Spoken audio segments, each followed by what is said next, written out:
예, 얼마 전 그 수요 예배 설교 시간에 산상수훈을 살펴보면서 다음과 같은 내용을 말씀을 드렸습니다. 자, 화면을 주시기 바랍니다. 예, 마태복음 5장 1절에는 예수께서 무리를 보시고 산에 올라가 앉으시니 이렇게 기록되어 있고요.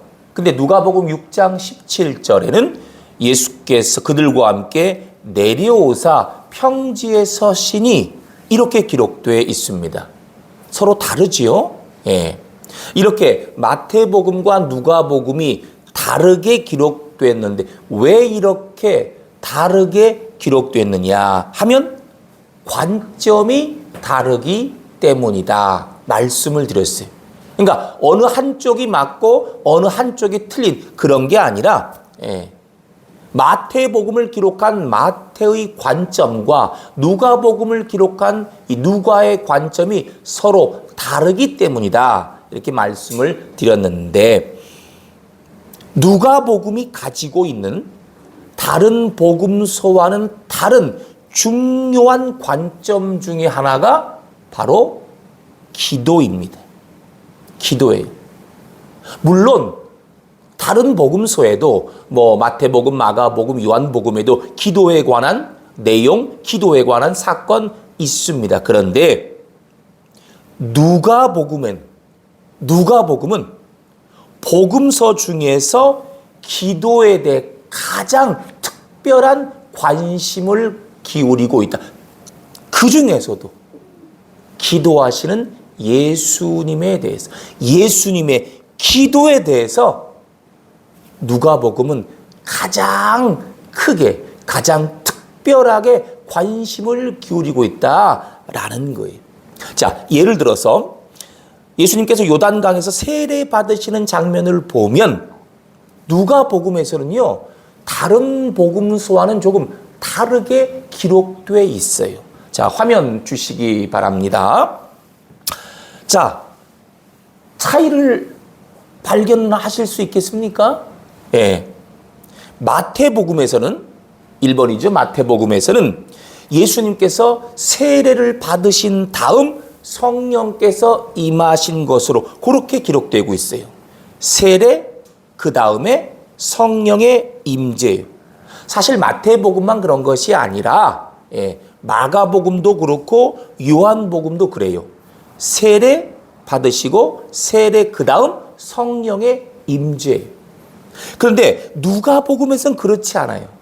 저기 2번에 기록된 것처럼 예수님께서 세례 받으시고 그 다음 기도하실 때에 하늘이 열리고 성령께서 비둘기같이 임하셨다 기록하고 있어요. 그러니까 세례 다음에 성령의 임재가 아니라 세례 다음에 기도 그리고 성령의 임재.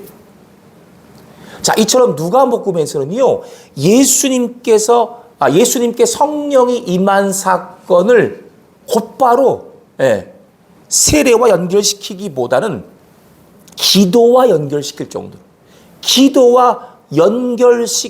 정도로, 그 정도로 기도를 강조하고 있는데, 이런 점을 근거로 해서요, 학자들은 누가복음을 기록한 누가야말로 기독교 최초의 기도 신학자다. 이렇게 평가하기도 합니다. 자, 한 가지 예를 더 들어보겠습니다. 화면 주시기 바랍니다. 자, 이게 무슨 내용이냐? 아마 아실 거예요. 예수님께서 12제자를 부르시는 내용입니다. 그런데 예수님께서 12제자를 부르시는 요 내용에서도, 이 대목에서도 분명한 차이를 확인할 수 있습니다. 보세요. 1번 마가복음에서는 예수님께서 제자들을 부르시는데 산에 오르사 자기가 원하는 자들을 부르셨다. 자기가 원하는 자들, 그게 바로 제자들이에요. 예수님께서 자기가 원하는 제자들을 부르셨다. 이렇게 기록되어 있습니다. 그런데 누가복음에 넣었죠? 어떻게 기록되어 있죠? 그냥 부르신다고 기록되어 있습니까? 아니죠. 예수께서 기도하시러 산으로 가사 밤이 새도록 하나님께 기도하시고 그리고 제자들을 부르셨습니다.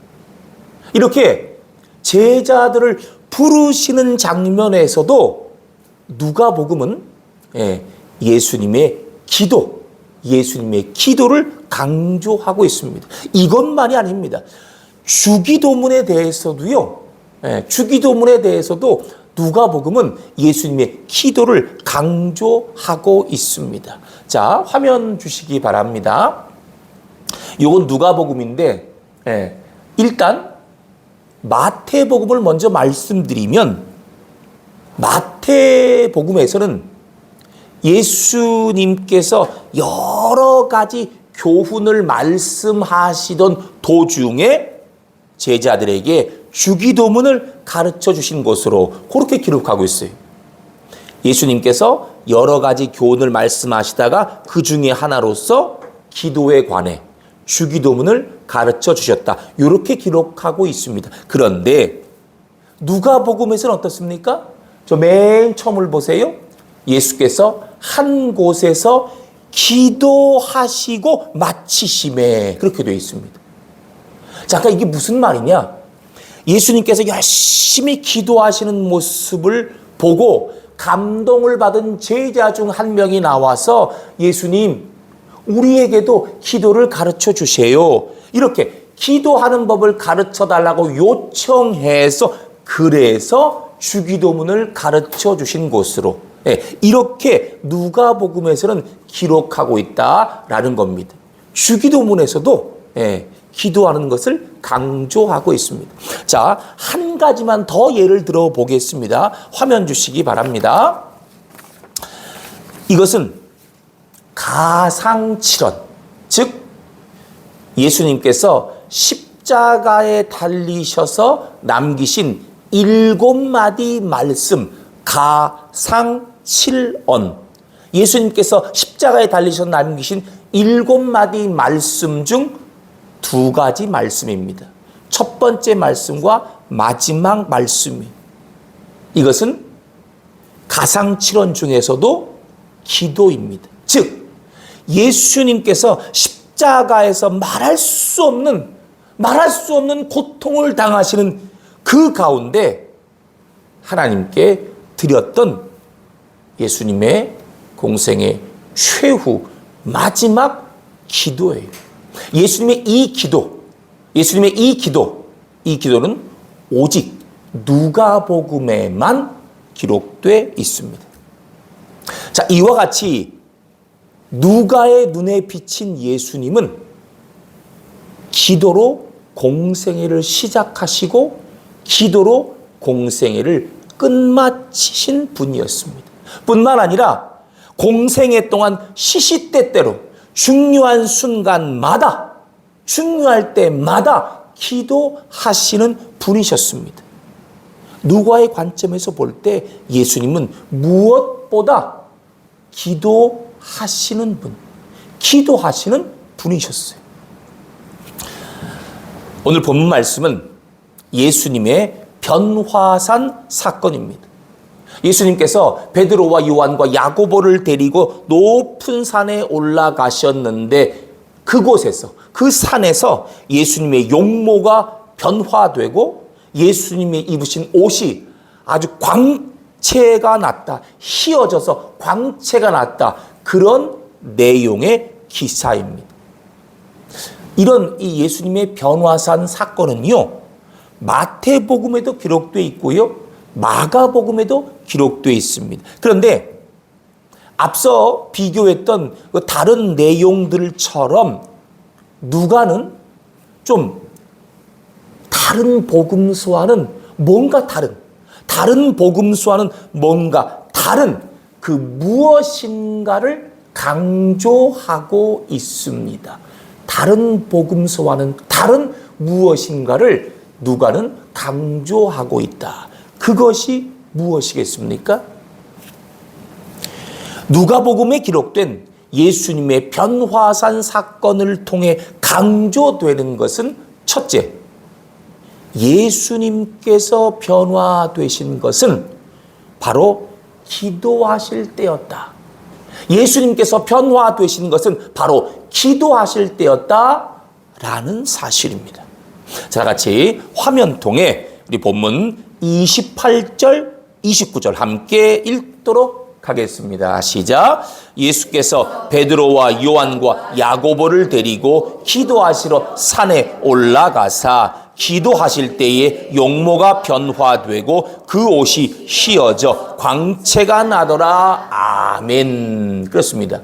마태복음과 그리고 마가복음에서는요, 예수님께서 베드로와 요한과 야고보를 데리고 산에 올라가셨더니 이렇게만 기록되어 있어요. 그런데 오늘 본문 누가복음에서는 저기 나와 있는 것처럼 예수님께서 산에 오르신 목적에 대해서 구체적으로 말하고 있습니다. 뭐라고 말하고 있습니까? 예수께서 제자들을 데리고 뭐 하시러? 기도하시러 산에 오르셨다. 구체적으로 기록하고 있어요. 그리고 좀 더 구체적으로, 자, 예수님께서 산에 올라가셔서 기도하실 때 어떤 일이 일어났다고 말씀하고 있습니까? 예수님께서 기도하시러 산에 올라가사 기도하실 때에 어떻게 됐다고요? 용모가 변화되고 그 옷이 휘어져 광채가 나더라.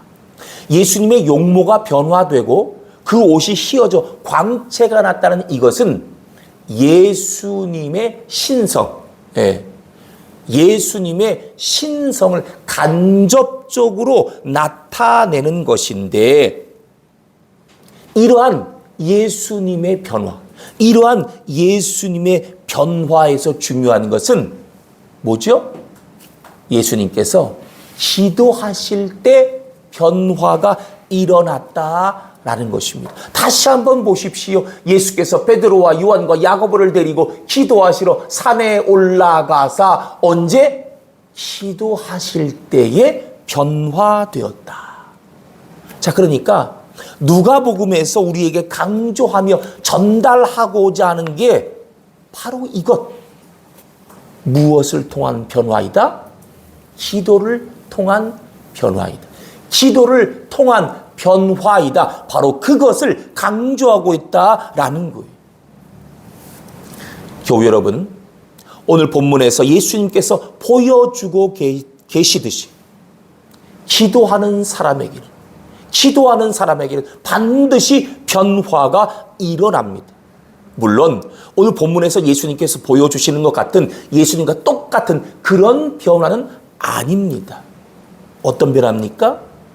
그리스도인들은 기도하면 할수록 성령의 충만함을 통해 거룩하게 변화된다는 것입니다. 그리스도인들은 기도하면 할수록 하늘의 신령한 힘을 덧입게 된다는 거예요. 그리스도인들은 기도하면 할수록 하나님께서 주시는 지혜가 넘쳐난다는 것입니다. 그리스도인들은 기도하면 할수록 문제가 해결되며 슬픔과 고통이 물러가고 기쁨의 삶, 소망의 삶을 살 수 있다는 것입니다. 자, 그런데 여기서 우리가 놓치면 안 되는 부분이 있어요.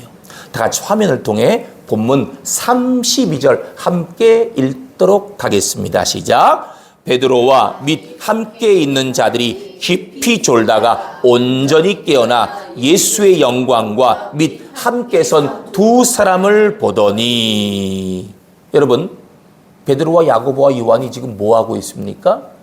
졸고 있어요. 그것도 깊이 졸고 있어요. 여러분, 이 대목 이거 어떻게 생각하십니까? 베드로와 야고보와 요한 이 제자들이 졸았다는 거 단순히 그 사실만을 말하는 것일까요? 그렇지 않습니다. 사실 피곤하면 졸 수밖에 없습니다.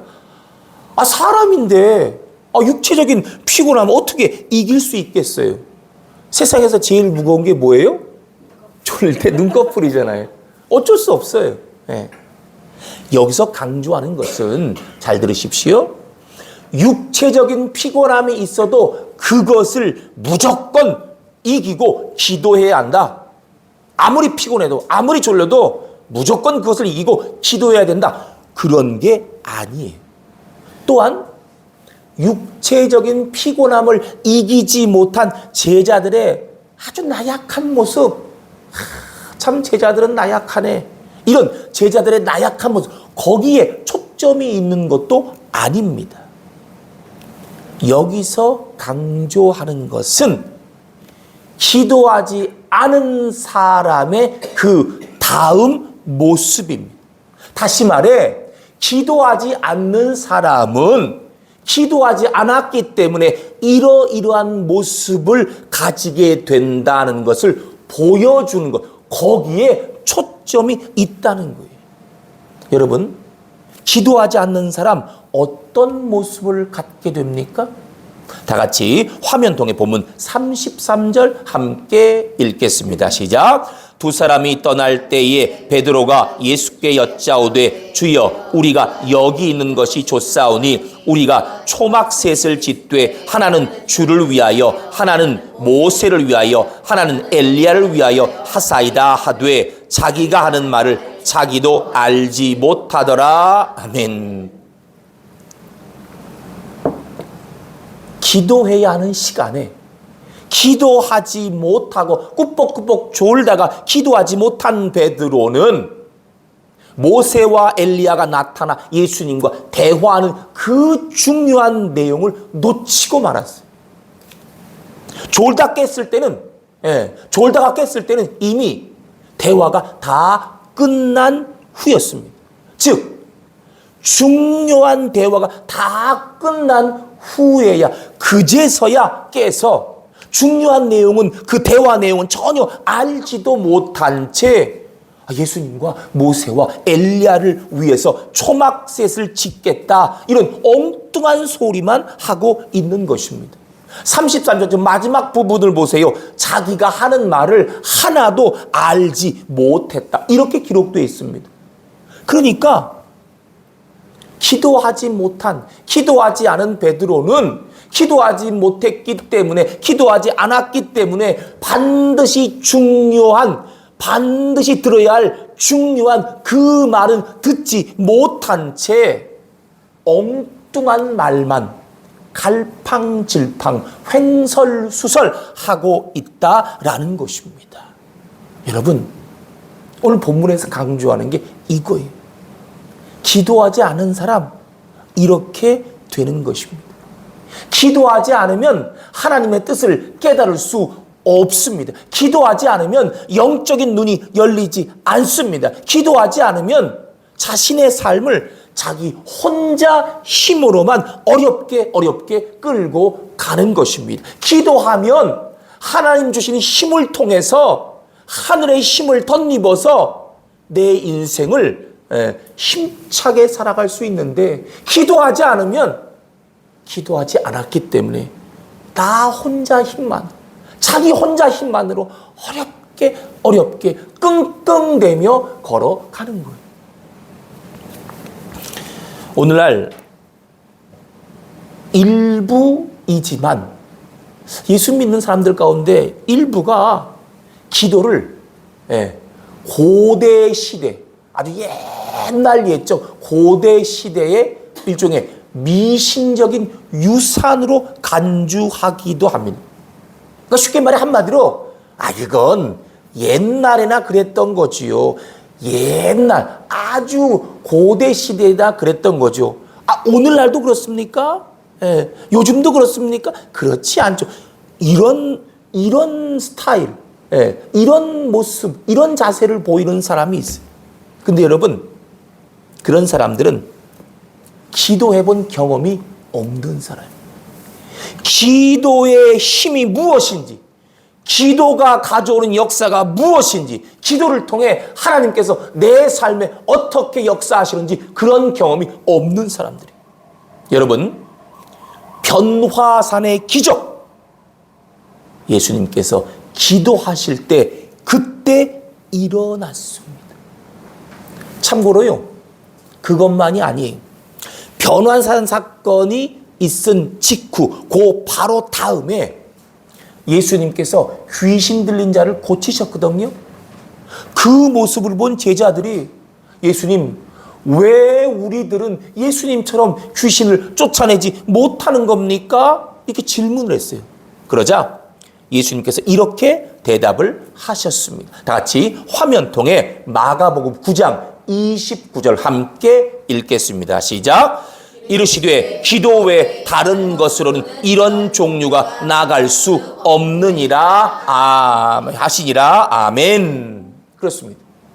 기도 외에는 방법이 없습니다. 어떤 문제든지 기도하지 아니하고는 해결할 수 없는 것입니다. 기도해야만 해결할 수 있습니다. 기도해야만 내가 변하고, 기도해야만 내 삶이 변화하고, 기도해야만 내 미래가 변화된다는 것, 여러분 이 사실 믿으시기 바랍니다. 다음 두 번째, 누가복음에 기록된 예수님의 변화산 사건에서 강조하는 것은 기도하지 않는 사람은 하나님 나라의 진리를 깨달을 수 없다라는 것입니다. 다 같이 화면을 통해 우리 본문 33절 함께 읽겠습니다. 시작. 두 사람이 떠날 때 베드로가 예수께 여짜오되 주여 우리가 여기 있는 것이 좋사오니 우리가 초막셋을 짓되 하나는 주를 위하여 하나는 모세를 위하여 하나는 엘리야를 위하여 하사이다 하되 자기가 하는 말을 자기도 알지 못하더라. 아멘. 자, 조금 전에 살펴봤듯이 예수님께서 기도하시고 모세와 엘리야와 대화하시는 동안에 깊은 잠에 빠져 있던, 기도하지 못하던, 기도하지 않던 베드로 문득 잠에서 깨어나 초막셋을 짓고 거기에 거하자, 이렇게 요청하는데요. 여러분, 이러한 베드로의 요청, 초막셋을 짓고 거기에 살자고 하는 그 요청은 무슨 의미일까요? 일단 조금 전에 살펴봤던 것처럼 무슨 말을 하는지 베드로 자신도 알지 못하는 상태에서 횡설수설 엉뚱한 말 하는 거 맞아요. 근데 그리고 엉뚱한 말이기도 하고, 그리고 조금 더 자세히 살펴보면 초막셋을 짓자는 베드로의 이와 같은 요청은 횡설수설하는 말, 엉뚱한 말을 넘어서서, 잘 들으셔요, 하나님의 역사에 정반대로 역행하는 말입니다. 왜냐? 베드로가 말한 이 초막이라는 단어 때문이에요. 이스라엘 사람들에게 있어서 이 초막이라는 것은요, 그냥 집이 아니에요. 이 초막이라는 것은 의인들, 의로운 사람들에게 장차 주어질 영원한 거처를 상징했습니다. 쉽게 말해 영생복락을 상징하는 단어, 천국의 삶을 상징하는 단어가 바로 이 초막이다라는 거예요. 자, 그러니까 초막셋을 짓자는 베드로의 이 말은 뭐예요? 예수님, 바로 이곳에서 영생복락을 누립시다. 바로 이곳에서 천국의 삶을, 영원한 천국의 삶을 삽시다. 이런 요청이에요. 여러분, 이게 말이 됩니까? 이곳에서 영원한 천국의 삶을 살자? 말이 안 되죠.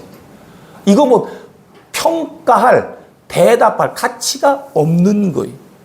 자, 게다가 더 중요한 것, 이곳에 초막을 짓자, 이곳에서 영생복락을 누리자, 이곳에서 영원한 천국의 삶을 누리자는 베드로의 이 말은 인류의 죄를 대속하시기 위해 십자가의 길을 걸어가시려는 예수님의 구속사역, 예수님의 구속사역을 반대하는 말이 되는 것입니다.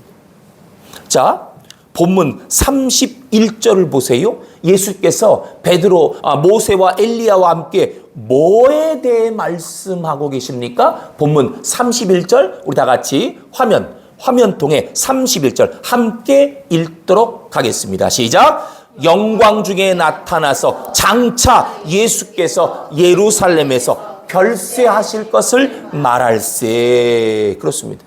예수님께서는 모세와 엘리야와 함께 예수님 당신께서 예루살렘에서 죽으실 것을 말씀하고 있습니다. 십자가의 고난과 죽음에 대해 지금 말씀하고 계신 거예요. 그런데 기도하지 않던 베드로는 정반대의 것을 말하고 있습니다.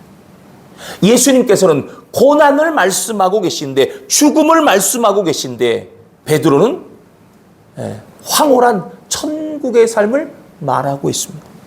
예수님께서는 죽음을 말씀하고 계신데, 인류를 위한 대속의 길을 말씀하고 계신데, 십자가에서 돌아가실 것을 말씀하고 계신데, 베드로는 우리끼리 여기서 영원한 영생복락을 누리십시다. 우리끼리만 여기서 잘 먹고 잘 삽시다. 이런 정말 무지몽매한 욕망을 말하고 있는 것입니다. 교우 여러분, 이처럼 예수님의 십자가를 이해하지 못하는 제자들의 몰이해는 근본적으로 기도의 부족에서 나온 거예요.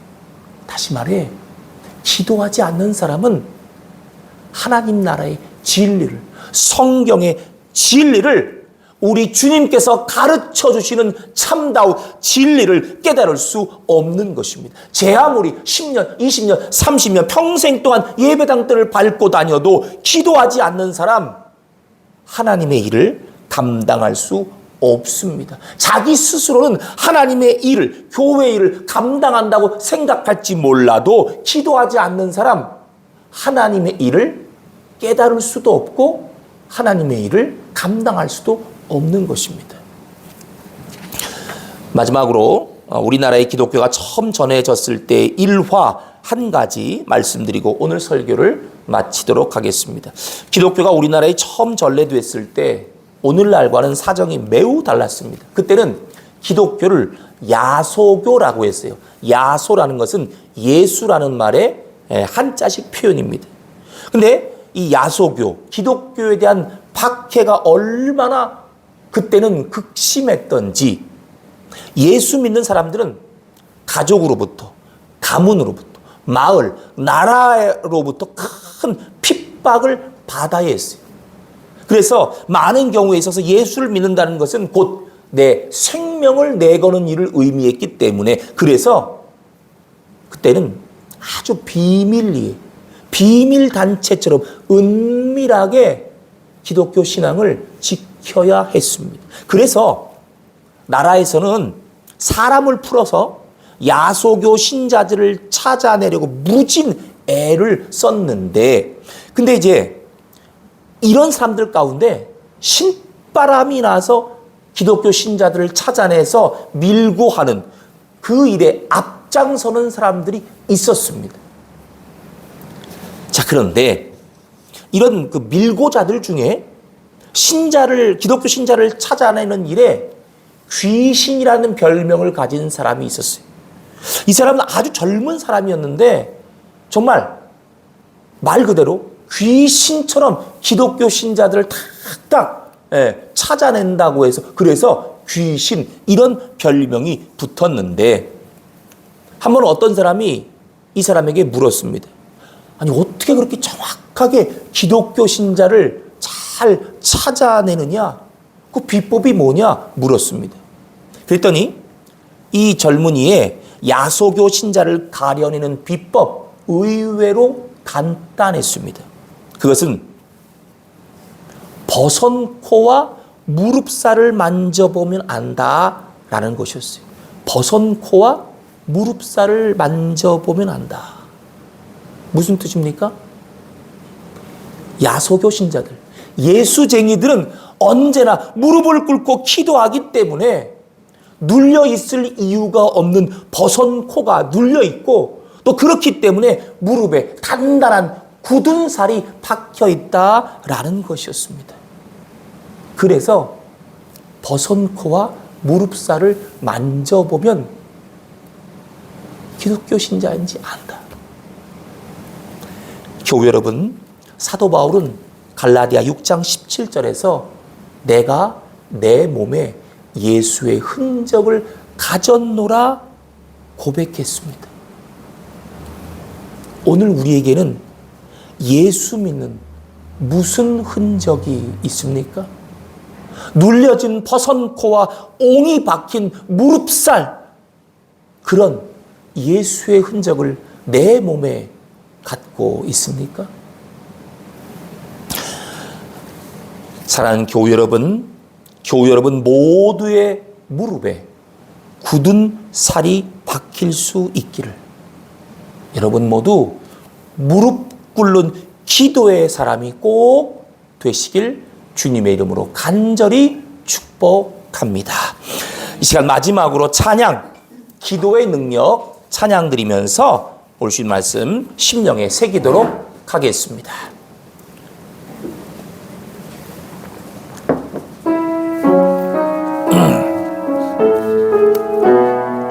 기도할 때 상한 맘 만지시며 내 모든 상처 치료하시네. 기도할 때 삶의 짐 벗어지며 하늘에 위로 주시네. 기도할 때 내게 지혜를 주사, 기도할 때 내게 지혜를 주사 주의 뜻대로 살게 하시네. 기도할 때 주님 함께 계시니 내 영혼 참 평안하. 기도를 멈추지 않으리, 기도를 멈추지 않으리. 기도를 통해 역사하시니 신실하신 하나님 반드시 응답하시니 믿도 멈추지 기도를 멈추지 않으리, 기도를 멈추지 않으리. 기도를 통해 역사하시니 신실하신 하나님 반드시 응답하시니 믿음의 기도 멈추지 믿음의 기도 멈추지 않으리. 믿음의 기도 마지막 다시 한번 믿음의 기도 멈추지 않으리. 믿음의 기도 멈추지 않으리. 기도하시겠습니다. 사랑과 은혜가 풍성하신 하나님, 이 시간 말씀을 통하여 다시 한번 은혜와 깨달음 주시니 진실로 감사드리옵나이다. 저희 모두 오늘 주신 말씀을 대하며 다시 한번 저희의 기도하는 모습 돌이켜보길 원합니다. 우리의 기도가 기도하는 생활로 되어 있는지, 내 생활 속에서 결코 빠질 수 없는 삶의 가장 중요한 요소로 기도가 자리 잡아 있는지 돌이켜봅니다. 은혜가 풍성하신 하나님, 이 시간 저희 모두 기도의 사람으로 거듭나길 소원합니다. 무릎 꿇는 사람들로 변화되길 원합니다. 하나님 앞에서 기도하는 사람으로 인정받길 원합니다. 기도하는 성도, 기도하는 교회, 기도하는 하나님의 백성 될 수 있도록 저희 모두를 변화시켜 주시옵소서. 예수 그리스도의 이름으로 기도드리옵나이다. 아멘. 찬송가